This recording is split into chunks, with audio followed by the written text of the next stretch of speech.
Hawak ka. Kuya, hawak ka mabuti. BTS and Twice. The Philippines has been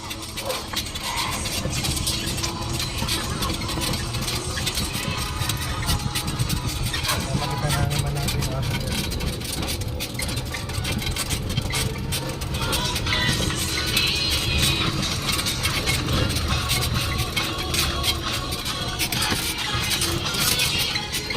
Dito kayo ng taong o itatapos ko to. Inis na pala. Sayawan na lang kita.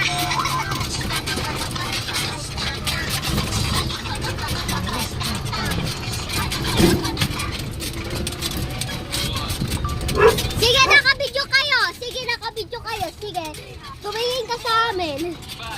Nakabidyo kayo. Nakita na.